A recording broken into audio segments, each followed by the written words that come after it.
Hey everybody, it's Dr. V with the Veterinary Telemedicine Facebook community, and I'm super excited. I mean, I'm excited about everybody who comes on, but I'm truly excited to have Debbie Boone, who's a certified veterinary practice manager with Two Managed Vets Veterinary Consulting. She has been in this field since 1985, and I got her permission to say that. She so she's been doing this for a really long time, and I'm so glad she has, because Debbie, I mean, you've probably seen her. She lectures at all the big conferences. She's also fear-free certified. So this lady knows her stuff. So welcome, Debbie. Thank you. Thank you so much for Yes. having me on, and I really am excited to talk about telemedicine and the value that it brings to practices and to clients. That's the other Yes. thing too. Yeah. Um, And so, I mean, it is we have extremely important. plenty, plenty to talk Yes. about just with that. But I was hoping we could start um, just sort of the question that I see come up very, very frequently in the Facebook group. There's a couple with regards to that, but one, um, the variety in pricing. You know, some people charge like a small fraction of their fee, and other people charge like even more. So if we could kind of start with just how people are actually valuing the specific types of services that they're now being asked to offer. Well, I think the most consistent thing that I'm seeing out there is people are charging the same as they're going to charge to do that physical exam in-house. I know that a lot of times, we have veterinary guilt. I used to laugh, and when we hired new grads, they would come out and they didn't know the price of anything. So they just motored right along and they charged what they were supposed to charge. And about 3 months into their tenure, it was like this bell curve. The fees started to jump down, and we would have a conversation. So what happened? And went, well, this seems so expensive, and so they just self-sabotage when they found out how much things cost. And that's not a new thing, because this was from 80s, 90s, 2000s and on Yeah. up. So there's just, for some reason, we just, we want to do what we do and not want to charge for it. But the most valuable thing we have is our veterinarian's expertise, and Yeah. that deserves to be paid for. And I And think, clients are willing to pay for it. We're the ones who shoot ourselves in the foot. It's not the clients who are not willing. that's the part that's so interesting to me. When people are asking questions, nobody said, we started doing this and the clients were horrible. We lost all of our clients. Like, it is very, very consistently that the vets don't want to do it.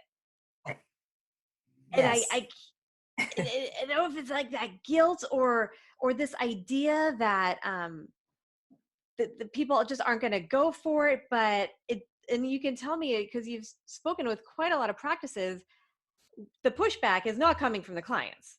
No, no. Most of it is coming internally, in that they can't figure out how to work it into the workflow. Yeah. They feel like they've been giving this away for so long in their phone consultations that now the clients are going to have a fit, because they're actually wanting to charge for the time. Yeah. But you and I both know that a teleconsult is a more formal thing than a question and answer from the telephone.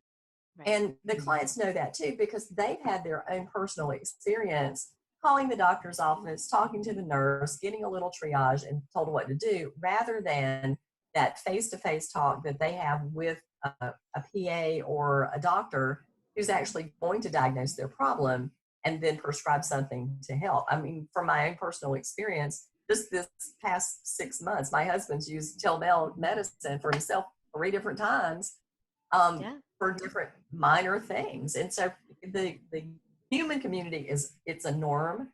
And for veterinarians, it's kind of a new thing that we're moving into. So we are struggling to figure out how it can be valuable. But I wanted to share some information that I think will support this, because I get a marketing newsletter that is from a company called Trone, and it's called Digo. And Yes. Digo has a lot of deep knowledge in the animal health industry, and they are always doing surveys. So one of their latest newsletter just came out, and it talked about, will we lose to the Walmart veterinary? If we're traditional brick and mortar practice, will we? Well, 3 in 4 of our clients would consider that option. Yeah. And the things that we can do to keep them, obviously, is competitively priced, be transparent about our fees, but the most important one is to be available. And I thought that was just a perfect fit into why people want telemedicine, because it's availability. And Right. they want us to be able to either teletriage 24 hours a day. Not necessarily it has to be you, but have a tool that does that. Yep. And they want some kind of online health assessment that they can do. That's 48% of the people that they surveyed wanted that. So it is important that we move forward in telehealth and to appropriately charge for it, because the clients are willing. And it's such a, thinking about my own life and in living in areas of the world that have been very traffic heavy, to say the least. How nice would it be to not have to get in traffic? That's Yeah. valuable to me. Yeah. Time is money. And it takes time to come in and to check in. And then you think about all the layers that it takes to, in that cycle of service, as people come in, well, all that's money too. Right. And it's all time, and it's time for my client. So how can I save my client something extremely valuable, which is their time, because they're willing to spend money for time. We all are, if we show the value for it. Right. So like I said, I'm very comfortable saying that we should be charging the equivalent of our inside exam. And, I know that you will go into depth with more and greater medical experts about what's appropriate to be teletriaged or teleexamined. But, I'm also comfortable saying if that client has to come in, then we offer a discount to the inside exam, because a lot of the preliminary work is done. And if you just think about it I've had some conversations with clients who have had telemedicine and have implemented it over the last 6 months. And universally, what we're seeing is that what typically takes us a 30-minute time slot in a hospital is really taking about 7.5 minutes average. Wow. How efficient is that for the client and for the team? Especially, of course, we don't know what's going to happen now with COVID, but think about 2 weeks ago, 3 weeks ago, every practice I know was struggling to find a veterinarian. Everybody's short techs. And if we can highly leverage the people that we have by using telehealth, then it's a very efficient use of the people that we have, and we're able to serve more clients that way because we've just increased efficiency, and it's something that makes them happy.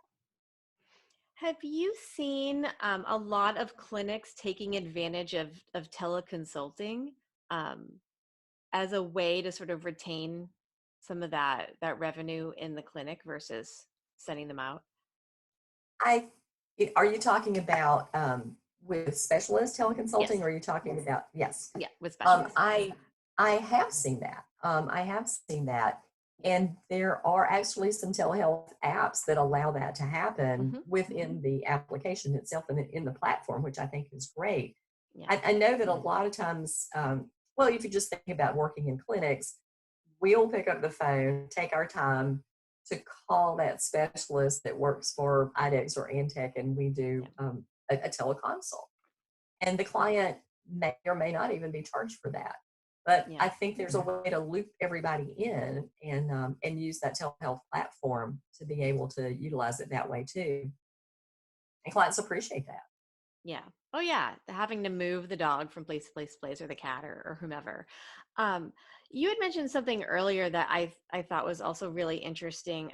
This idea of the visit, you pay the consult, and then if they come in, maybe there's a discount on the exam. And somebody had brought up, well, what if they see a different doctor? Am I now being penalized for being the one in-house who doesn't get the same compensation? Is there Well, idea we for how to run into handle the that? same thing. Yeah, we run into the same thing with wellness plans. And it all depends on how you're compensating your veterinarian. So if you're a salary veterinarian, it doesn't make any difference. You're going to get what you're going to get. A lot of people work pro sal, and some people work, a completely production based salary.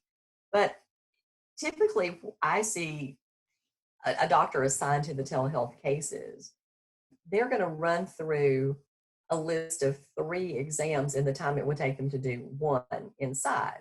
So to me, if I'm being compensated on all that, I have 3 times the likelihood of getting paid for those consults, even if one does come inside, it's still no loss to me because I've done 3 times more in the same time space Yeah. as I have inside. So the opportunity is greater for revenue too for that veterinarian, uh, triaging and using the telehealth platforms.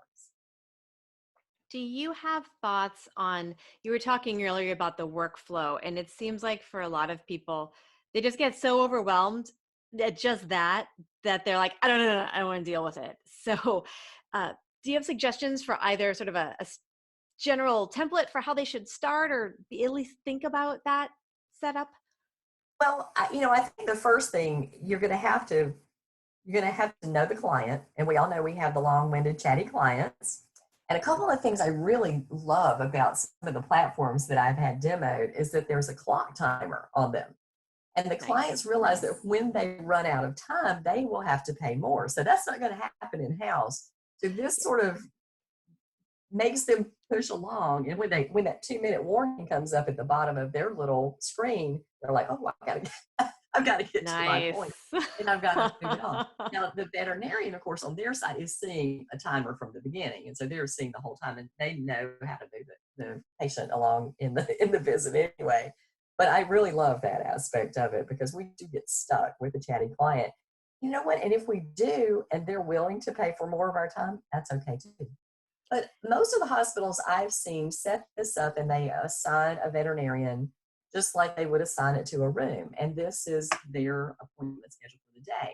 And if you think about it, if you had veterinarians who were, they maybe were out on maternity leave and they wanted to earn some extra money, this is an opportunity for them, or somebody who just wanted a part-time position, or maybe some life event happened, you can assign them the telehealth column, and that would be their work for the day, and then they could work it inside if it needed to come inside.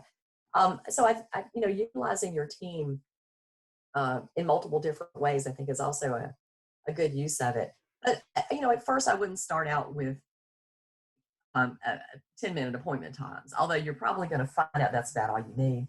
I'd start out with 20 because you've got to get the traffic flow down. I was Yeah. talking to a friend of mine today from the UK, and she's very much like me, a communication expert, and she was talking about triaging the calls and having the front desk trained to change their typical cycle of service where they, Yes. of course, we can't ask them to come in now, right? So the cycle of service is the introduction, and then your pet's name and what do you need, and then here's the offering. And so there's a switch in the cycle of service so that the front desk is trained with a script that says we can see your pet through our telemedicine platform, and we have an available appointment at such and such a time. And it's just the same as you would do if they were walking in the door or they're picking up the phone and making that phone call. And so you just set the appointment schedules. I know there's a lot of, in our little telemedicine group, which has grown to be a big telemedicine group in a very short period of time. There's a lot of talk about the patchwork, using Zoom, using Calendar, using some Google stuff. And but basically what I'm talking about, because here's my belief. If you're going to do it, find a platform and do it. If you can get it up and running. I mean, this is, you're just temporary hacks until you have something real to utilize. Yeah. But this is not just a Band-Aid. This is a tool for the rest of your practice life. Yeah. Because your Absolutely. clients want it. Yeah, your clients want it. They do. I love it. I will be so sad if my kids' doctors go back to those instead. It's an hour and a half out of my day to drive in rush hour traffic, and now I can sit here and do this call while he's having his visit on the other side of the green screen. It's amazing. And you're exposed to all those other germy kids in the pediatrician's office too, right? Yes, yes. Oh my gosh. So here's another question. Do you see people taking advantage of the wonderful knowledge base of our veterinary technicians to fit into this workflow? Oh, absolutely. Absolutely. I think that if you're utilizing your technicians appropriately, and you should be, that there is an opportunity to even put the technician into this loop. Yeah. Just like you would do in the exam room. And it would take even less of the doctor's time because they would do the history just like they do, or some of the platforms even have a little artificial intelligence triage that the Yeah. client is filling out, and then those questions are answered. And from my understanding, I haven't demoed those platforms, but my understanding is they're pretty darn accurate. And some of the veterinarians who've looked at it go, yeah, this is, I would say the same thing if I was triaging them. So Yeah. I think I see all this growing, and that Yeah. availability Yeah. to use artificial intelligence um, in the platforms. It's very similar to what that Story does with their appointment scheduler. Is they have a triage platform in there that says, what's happening with your pet, and automatically it populates your appointment book request with the appropriate amount of time based on an artificial intelligence questionnaire. So I see a lot of this stuff Yes. coming and saving us a lot of time and a lot of pressure.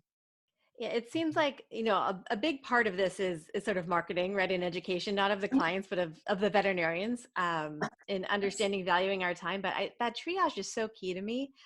I think so many vets are looking and seeing, oh, here's this group and they're advertising online, and I don't understand how that's legal. But then when you actually talk to the people who work in those groups, they're veterinarians, they're technicians, and they're actually following clinical algorithms. So Yes. they're going to give you much better, like validated advice than they would get obviously on Google, but sometimes even just calling and talking to the front desk who's in a rush, and may not know Right. how to do that. Well, and of course, I spend a great deal of my time working with people on the front desk and training them. And my team had been there a very long time. So, and I tested my team. If you called into my hospital and said something was wrong with your pet's ear, they actually knew the anatomy of the ear. They were trained, deeply trained. Yep. Most practices are not doing that. So Yeah. you're putting a lot of pressure on an untrained person at the front desk to make a decision Yeah. and to guide that client as to whether to come in or not. And we know a lot of things don't really need to come in. But if you don't have somebody on the front desk who says, we can probably have the technician call you and solve this problem before you come in, or we can set you up on a telemedicine call and then you don't have to worry about bringing the animal in. I know particularly my behavior friends absolutely love doing telehealth visits because they're seeing things in the home that are causing the animals to ramp up their bad behaviors, which you would never be able to see in the practice. And so I think there's a huge plus in that. And of course, being in the fear free group, we have Yeah. some fantastic BTS behavior technicians who could do those calls, do all the pre work, see the videos, and then turn them over to the behavior specialist. What a big value add to the client and to the company. Yeah. I see so many people sort of objecting to this idea that, like, you don't ever want to keep them at home. Like, we just want them to come in and we're going to make that assessment. But it creates so many inefficiencies, right? Because the ERs are saying, I don't want every atopic dog coming in here. There's a lot of reasons not to want that. And for you to actually be able to capture that person that might have gone to the ER at 2 in the morning, but they could have come in to see you instead. Like, there's so They many could have just advantages for that. waited. Yeah. Yeah, I laugh because I ran ER for 3.5 years, and I know that you have ER experience, and I have a lot of friends who do. And we've all seen the 2 o'clock in the morning anal gland expression. Yeah. And one of the funniest stories I ever heard was the guy who came in for rabies vaccine for the ER, and the techs are going, you've got to pay like the exam fee, and so this whole visit's going to cost you like $150. He said, I don't care. My wife told me to get the dog vaccinated 3 weeks ago. We're leaving on vacation in the morning, and if I don't have this dog vaccinated, I am a dead man. And so They even have it that was there? Oh my gosh. Yes. so User we error. have the true medical emergency and the human emergency that happens in the And ER. I think so much about that, just kind of thinking long terms, like you said, that this isn't, we're going to see some short term changes, but a lot of them are long term. And we're about to have a lot of people who are really, really struggling financially. And so it's going to be more important now than ever to make sure they're at the appropriate level of care for a variety of reasons. And if there's some way we can improve access through telemedicine, it seems like Well, and we the right want to thing to make do. sure that our clients aren't wasting money. I mean, Yeah. we all know that coming out of this pandemic, there's going to be a lot of people who have lost their jobs, and they are, even if we get out of it in a month or 6 weeks, they're still taking a financial hit. So how Yeah. can we make it better for them? And if we can just do a simple telehealth visit, solve a problem without them coming in, um, and then they'll come in later. That's Yeah. one of the cool things of being a data geek. I get to find out a lot of this stuff, but Vitus Vet, I do a lot of work with Vitus Vet, and they shared some data with me that said texting is up 80%. Wow. And so our clients are communicating with us that way. But they're requesting appointments through the app, but instead of Yeah. 2 to 3 days out, it's 3 to 4 weeks out. So this is very hopeful to me, is that people are not saying, I'm never going to be able to afford to get my pet taken care of. They're just saying, when I get out of the house, I'm going to come and take care of my pet. So these are, positive things. But what if we didn't have to wait for them to come out of the house? What if we could just do it now for them? Because we Yeah. don't want to get swamped when the floodgates open. And Right. we Right. have, yeah, we have kind of, everybody was busy when it first started and people started to get shelter in place orders, because it was like, I live in the South, so if it snows an inch, everybody goes and gets bread and milk, and they run back to the house and they've stocked up on all this Yeah. stuff. So it's Yeah. toilet paper stocking mentality.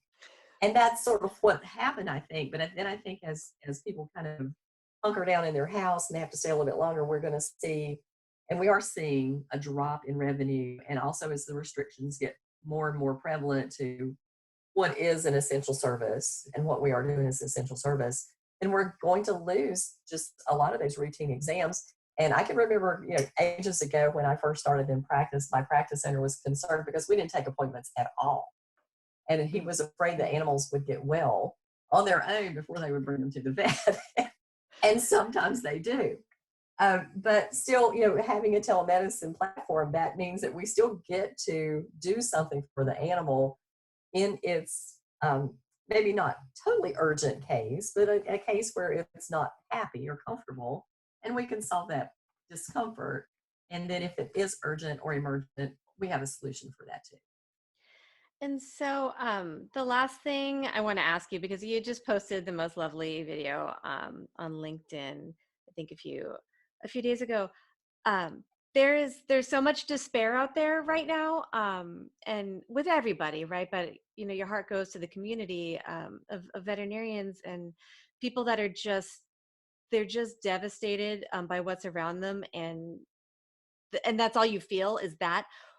What do you say? And obviously, we can't fix all of these issues or all these problems, but what do you say to just You know, hug them? as somebody who's been around a while, as we broached in our beginning sentence, I personally have managed through 3 recessions, 9/11. Somebody reminded me today about the UPS strike, and we couldn't even get supplies. So can you imagine UPS strikes and we get no supplies in the animal hospitals? Our sales reps We'd were, all die. That's the only yeah, way I get food right now. exactly, exactly. So the sales reps are bringing in there. I've lost a job making 6-figure salary. I have survived breast cancer. And everything happens and you just continue to move through it. But I think the most important thing for us all to remember is that even in dire times, there's things to be grateful for. And if you look for the positives, then you need to talk to yourself. You need to have a mental conversation with yourself that says, this too shall pass. And what good is it doing me to focus on negative stuff? Because all it does is make me sad, and it makes me unhappy, and it makes me worry, and it makes me stress. And when you get old like me, you kind of learn something. There's not a damn thing you can do about it. You Yeah. just have to keep moving for it. You do not have control. And that's okay, because when you learn that you don't have control, you don't think you have to have it. And you can have a calm mind. And that calm mind is how you problem solve. Because I think that The challenge that we have right now is that if we constantly have emotions ramped up and we're constantly living in fear, then our Like the limbic brain, cat, right? exactly, the limbic brain has taken over. And even though, we think there's people out here trying to help us, that things will get better. And we know that they will get better. We know maybe logically, but emotionally, we're not feeling like they are right now. Yeah. But if we start to have that conversation with ourselves and say, okay, really, I'm healthy, my family's healthy, I'm in my house, I washed all the windows in my house. Yeah, that's a positive thing. I can get these things done. We have opportunities we haven't had. We can look for positive things that we might accomplish in this time. The Payroll Protection Act is going to do something really cool for us, and that is it's going to allow us to keep our staff on payroll and give us a forgivable loan. Well, one of the consistent things that I hear all the time in veterinary practices when I'm doing consultations is we don't have time. We don't have time to train. We don't have time to write SOPs. We don't have time to do protocols. We don't have time to call clients and just see how you're doing. We have time. Yes, We have do. been given a great gift, and we're going to get paid for it. This is the other big plus of that. The first time I've ever seen anything like this in history. We are going to get paid for it. So take the opportunity, because it's going to come back. And I kind of feel like when people come back, it's going to be like people let out of the cage. They're going to be ready to go out into the world. And they've been, their hair's going to be done. They're going to have stripes in their head. They're going to have nails. It's going to be the biggest party any of us have ever seen. It is. They are going to go out. So I see there's an end. There's always an end and a positive thing. And I mentioned earlier I was on a phone call with the VitaStet folks and our mutual friend, Yoli Kerpenstein. And we were talking about, he mentioned you and the telemedicine group too, but we were talking about disruption. And I love to study history. And if you look back over history, there have been many disruptions in the world. But every time there is a major disruption, there is a major improvement, because people learn, and we learn best from failure. So what we're going to learn from this is, maybe next year we won't have a flu season because we learned how to wash our hands properly. Yeah. And think about this too. 90 people a day die in the United States from automobile accidents. Those 90 people are not going to die because they're in their house. And gunshot wounds. People are not out, they might shoot each other after a 6-month quarantine, but so far so good, right? So there's a lot of collateral positive things that will happen about this. One of my friends said, yes, all the kids are going to go back to school and the parents are going to truly appreciate their teachers. Oh yeah. I'm already trying to plan on what presents I need to give them. And I love that you spoke so much about the positivity. I didn't realize until later in life, I thought resiliency was, I thought you either were or you weren't resilient. Mm-hmm. And that's so not, you have to make conscious decisions, and you're not forgetting the horrible things going on around you. But you're literally rewiring your brain to, like you said, let it go. It is very much, I of course work with medical people all the time.